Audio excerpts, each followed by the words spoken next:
In his address, the Minister for Parliamentary Affairs said, I am very happy to inaugurate the Golden Jubilee celebrations of Public Accounts Committee.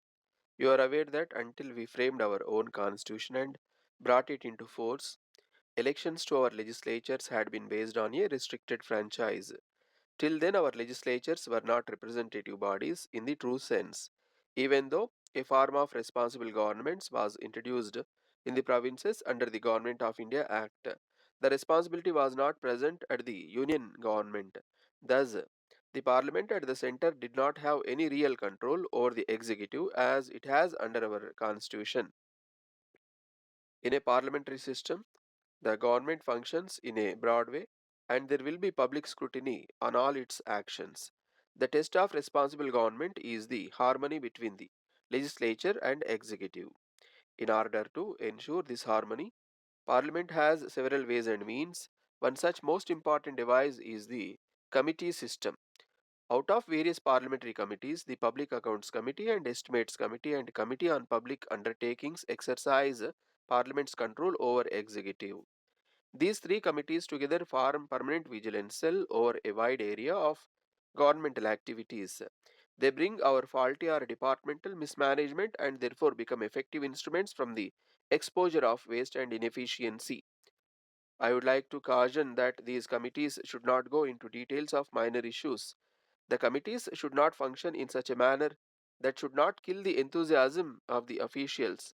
You are aware that scrutiny is good when it is based on principles and objectives.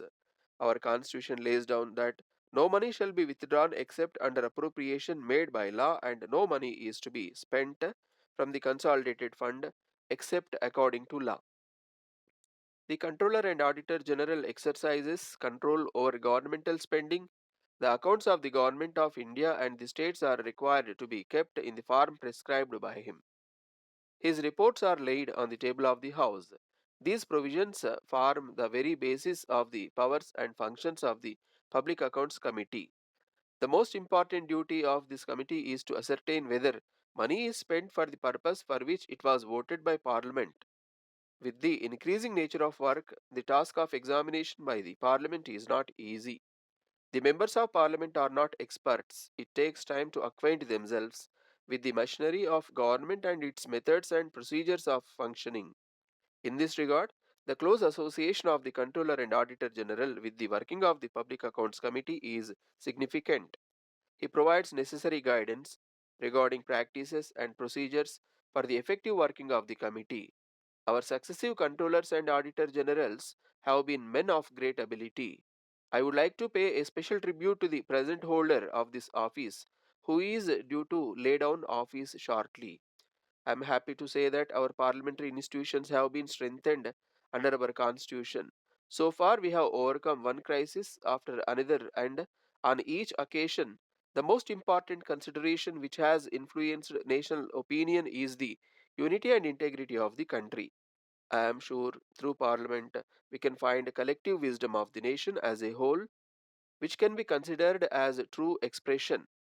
I would like to ask the members of Parliament and state legislatures to keep in touch with their constituencies for proper discharge of your duties, and there can be no better means of self education.